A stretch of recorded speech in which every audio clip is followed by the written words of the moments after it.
Let's talk about it. Let's talk about it.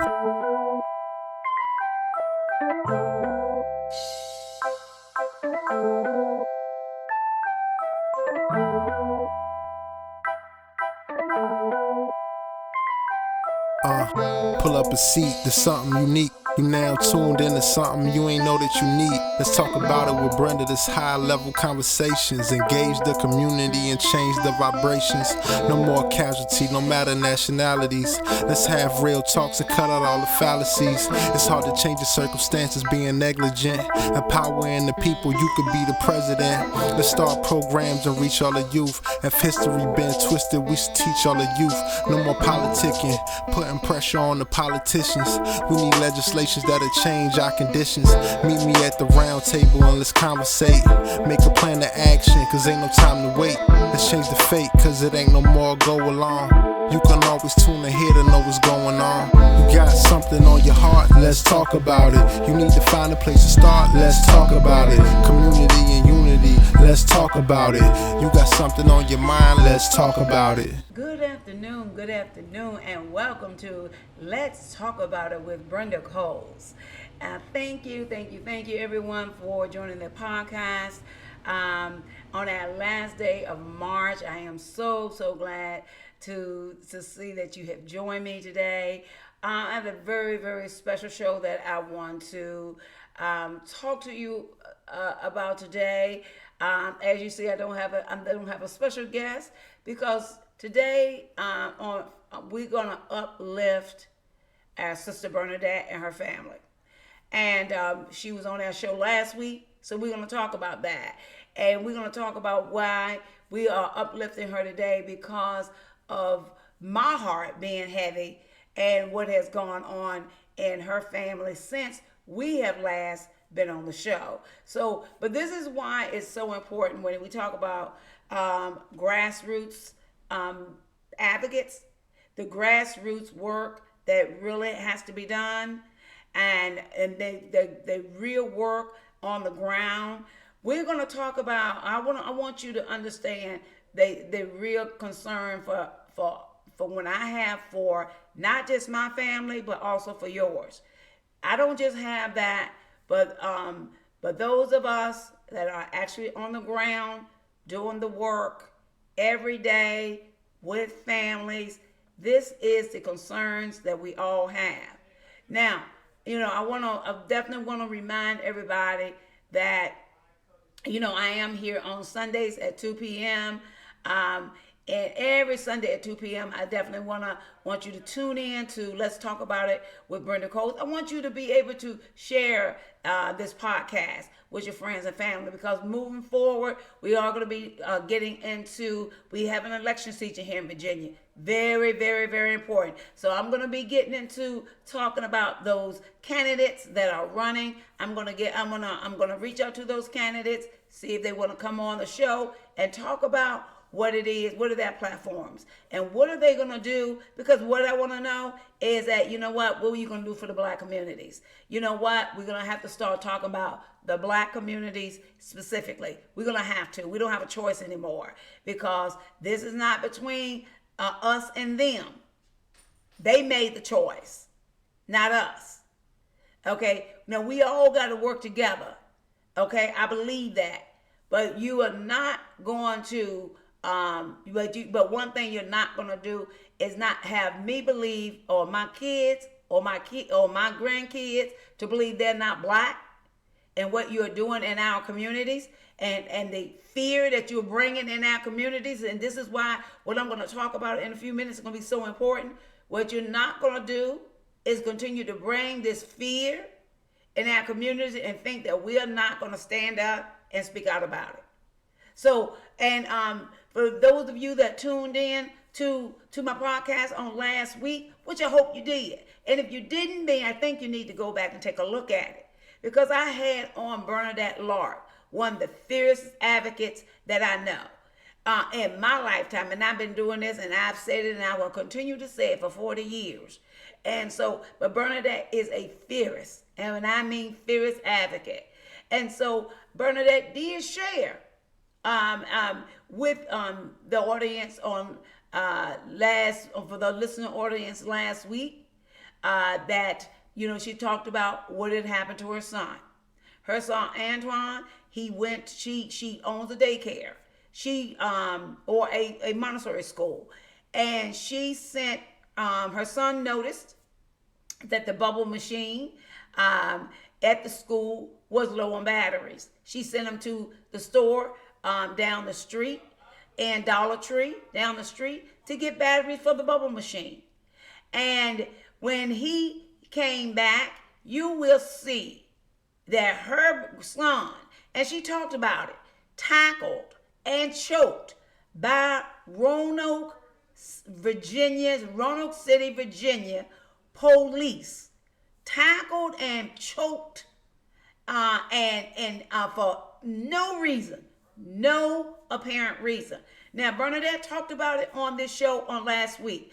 I am glad that she have gotten a lot more coverage of this. And she's got media coverage. She reached out to one of the top TikTok influencers and influencers out there, which we have known and reached out before as advocates and have done stories. So I'm glad she was able to reach out and he too put that story out, because this is what is needed now.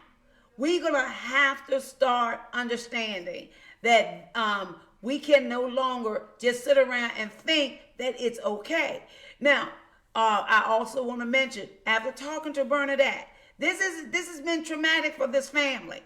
Her son is traumatized.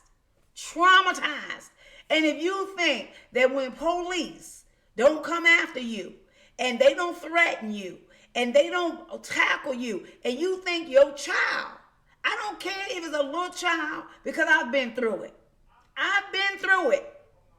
When my son was in the 5th grade, Elijah, 21 years old now, in the 5th grade, traumatized by a threat of a police officer for what? Because he was playing with one of his white friends, because there were only 2 blacks in the whole school in the gifted program.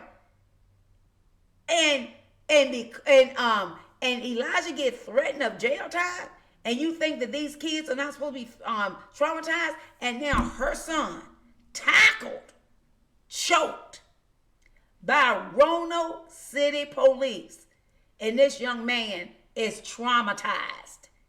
He would not be the same, because it doesn't just go away like that. And if it does just go away, then something is really wrong, because it just doesn't happen that way. And I want to tell all parents, when anything traumatic happens to your child, get them into some therapy immediately, because that's exactly what they're going to need. And it's no different. I don't care if you're a child or if you're an adult. When something traumatizing happens, don't think it's just going to be something to say, oh, they'll be all right. It doesn't work that way. And please don't think that it does. So before I play these videos, this is not going to be a long podcast today, because I want to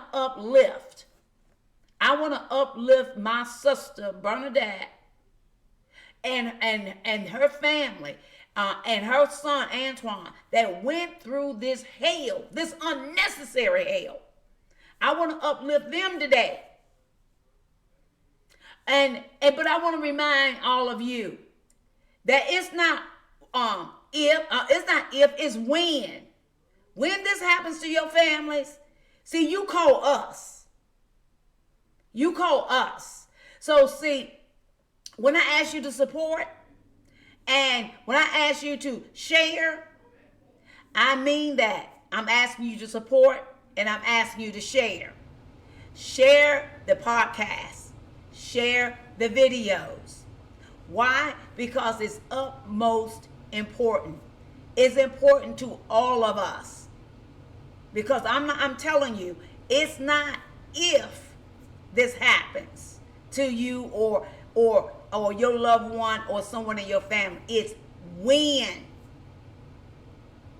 it's when it's going to happen. And like I say, then you want to reach out to us for help. So, and that's okay. That's okay. That's what advocates are for. But also what this podcast is supposed to do is help you to advocate for yourself. This is why Bernadette and I talked last week about making sure that you keep a timeline, making sure you keep receipts. Record. You don't have to tell somebody you're recording them. If you see wrongdoing, record it. Record it. Write it down. If you think you may forget, write it down. Because when you call us for help, we still need to have details. Details matter. Doesn't matter whether it's to us or to a court. Detail matters. Whether it's to us or to your lawyer. Details matter. So I'm going to get ready to play this video. And when I play this video, don't be shocked. Because I've already sent out the first one. Well, the first one that Jolly actually, when he actually did the first video, Roanoke City responded. Well, good. Because what is genius about Jolly and his work is that he knows exactly what to say. So when they did respond, well, guess what? You made a fool out of yourself. You proved yourself wrong. And then you showed how you jumped out and tackled this young man and choked this young man. And you didn't have a reason to do that. None.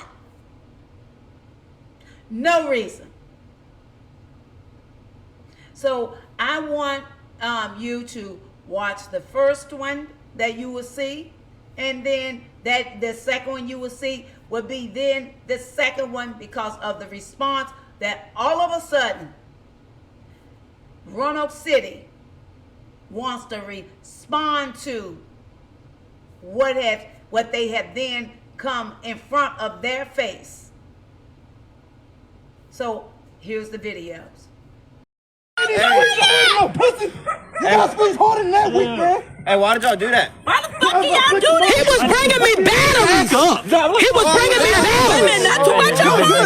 He said you got him cuffed. What the fuck are you talking about? So here we have two police officers on top of one man, and one of those police officers are choking him. Let me tell you what happened. The young man being arrested is Anton Brown. His mother, Bernadette, runs a child daycare center. Inside this child daycare center, they have a bubble machine.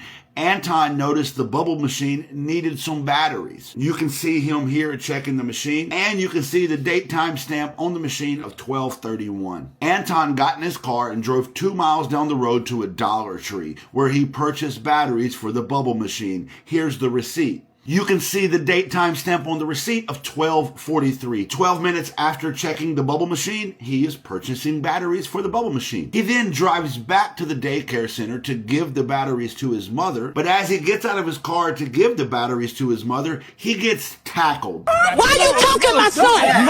He's bringing me batteries. It's a bag of batteries. Don't you slam my son. Do not choke my son. Don't you choke my son. You gotta step back. Don't you choke my son. Man, you gotta step back. Don't you choke my son. He was bringing me a bag of batteries. It's a bag of batteries. Because all these police officers show up and he has no idea what's going on. Now, the officers claim they yelled some directions to Anton, but here's the thing. Anton has a disability where he has diagnosed severe hearing loss in both ears. All the witnesses there say they never heard the officers yell instructions, but even if they had, Anton wouldn't have heard them. He has a hearing loss disability. After they fail to articulate why they're arrested him, they put him in the back of their car, and then they take him out of the back of their car. Why did you have him out the car? I got out the car. Why didn't get me out the car? But why? And I walked off. But why? Why did that happen, you ask? Because when they put Anton into the back of their car, he noticed a knife in there. Not his knife, just a random knife, a sharp object. He told the officers about it and they took him out of the car to get the knife out. Super responsible officers. They then had a canine come and sniff Anton's car. He's gonna get the canine out real quick, so if you guys don't mind, just stand back just a little bit. It's a bag of batteries for the bubble machine. So the dog doesn't get close. That's all. For the bubble machine. Just stand back a little bit. Because I can't. That's my grandson, and I don't know what's going on. What's going on is he got out with a bag of batteries. There was no instructions given, and they body slammed him. And then you choked him. No, you did not. I was sitting right there, and my door was open. You did not give him any instructions. Goofy.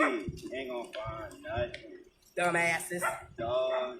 He had to go back to training. He lost. Search. And as you can see, they found nothing. And then when all was said and done, they took Anton to jail, where he was charged with obstruction without force. What that means is he resisted arrest, but not forcefully. So several questions here, Roanoke Police Department. Number one, if he was resisting without force, why'd you choke him? Which is in a direct violation of the Roanoke Police Department's guidelines. Number two, why were you arresting him to begin with? Because it appears you arrested him for no reason. Because you didn't charge him with anything other than resisting your unlawful arrest. And number three, Anton spent a week in jail without bond. That's right, he had no bond set, so his family couldn't get him out. He's in jail for a week and he did nothing. Finally, after a week, they were able to get his case before a magistrate where they set a $1,000 bail and now he's out. But this is entirely unacceptable. The young man did nothing. The police bum rushed him, tackled him, choked him, arrested him, and kept him in jail for a week and charged him with next to nothing. So here's what we should do. We should call the Roanoke Police Department and do two things. Number one, demand that all charges against Anton Brown be dropped immediately. And number two, we're going to demand that the officers involved be reprimanded and fired as they were in direct violation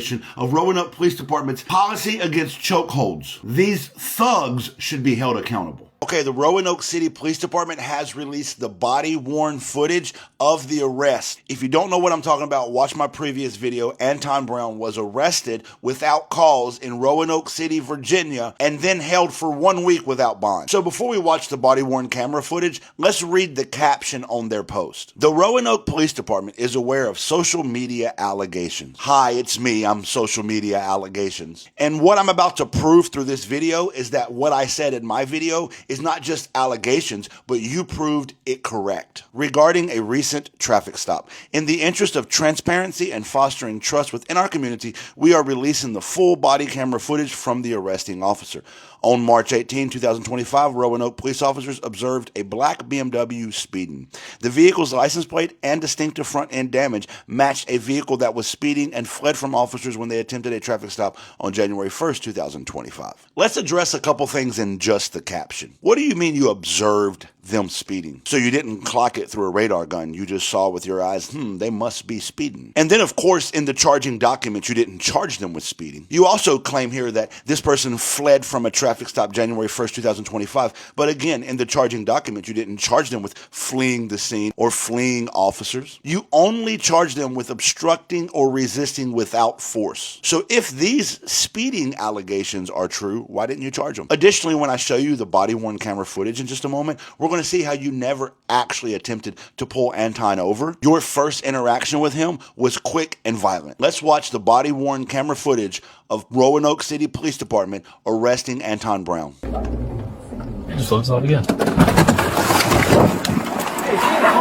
in the car!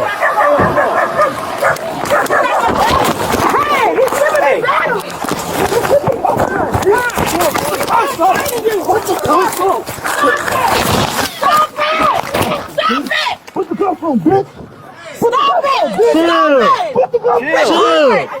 Did you see that? Did you see how quick between the initial interaction and putting him on the ground was? Hey, Roanoke City Police Department, I have a question. Is this a justifiable response to someone speeding? He had already parked his car at a private business and was getting out of the car the first time the police interacted with him. There was no lights and sirens prior to this. In fact, I talked to Anton's mother, and she states that Anton was initially behind the police until just prior to turning into the daycare center. So the police were not actively trying to pull Anton over, but when he parked the car, they realized they might miss their opportunity. So he jumps out and screams, "Don't get out of the car," of which Anton's already out of the car, and then tackles him to the ground. Using a reasonable person standard, nobody would have known what was going on if they were Anton Brown in this situation. Additionally, this reference to January 1st, 2025 is bullshit. This is typical behavior in the media. They like to build a case against a black man and say he has priors and it justifies the actions of the police. In fact, when I looked up some mainstream media sources that were reporting this story after it posted on my page yesterday, they immediately jumped on the Roanoke Police Department's messaging and tried to justify Anton being treated this way because he was speeding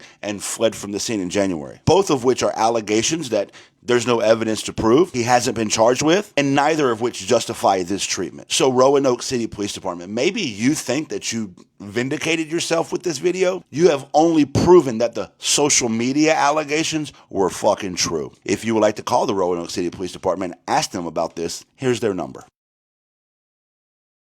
Now, can anyone look at that video and say that you wasn't disgusted, that you're not hurt by that video, by watching what happened to that child, what happened to that young man?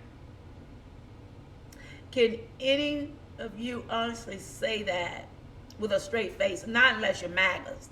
If you're MAGAs, yeah, you'll say it. Because he's black. If you don't like black people, you will say it. And I'm very clear about that. If you could say anything negative about the fact that you saw the facts and you saw how they jumped out that car and tackled that young man, and if you can say that they're justified, you're a racist, you're MAGA, you don't like black folk, you don't even give a damn about yourself, as far as I'm concerned. You're just hateful, you're ugly, you're ornery, you're mean. I can go home. But guess what? It doesn't matter. Because you don't matter to us. Because we already know that you'll do that. But what does matter is that we're no longer going to stand by and watch this to continue to happen. Because we're not scared to speak up and speak out. And that's exactly what we'll continue to do. Now, for those of you that want to keep saying, well, what can I do? What can I do? Once again, share it.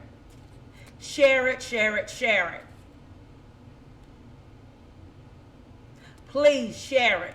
Continue to share it. Ask your friends to share it.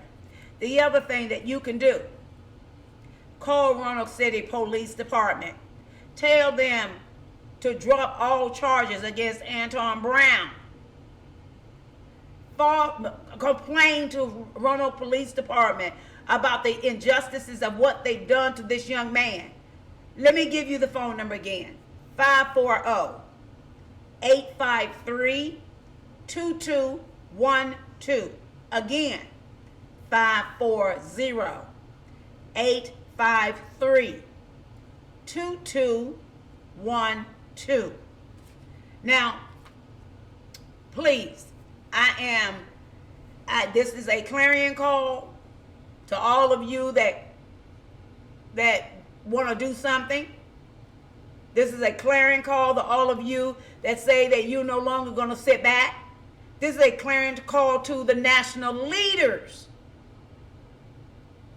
that should be doing something.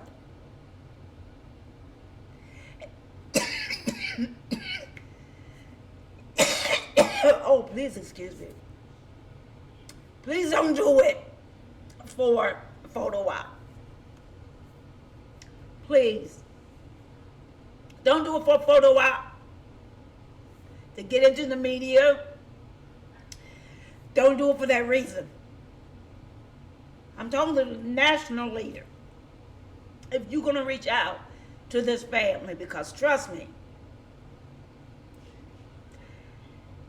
Bernadette Lark has a support system, and a very strong support system, but we need everyone We need everyone's support. And that includes national leaders. But we also need you to be serious.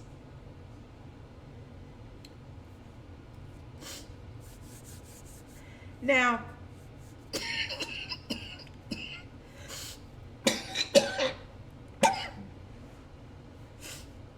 as you all can see, I'm under the weather.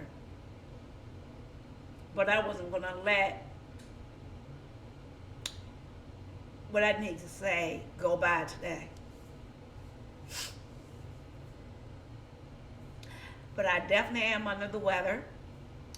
And I just want to ask you all to just remember that we all have a lot of work to do. We have some serious issues today. And families are under attack. And black families are under attack.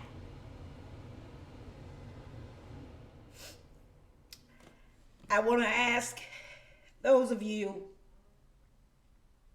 that are watching the podcast, don't forget that please go to SiriusXM 125. I'm sorry, 126.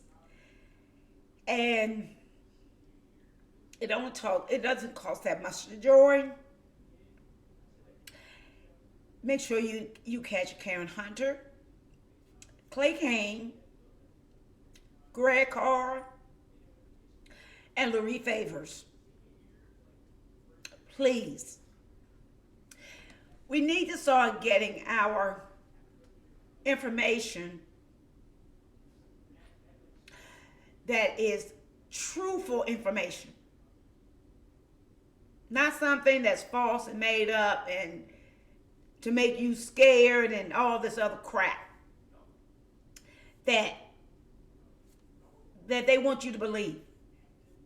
Go to SiriusXM 126. That's the Urban View.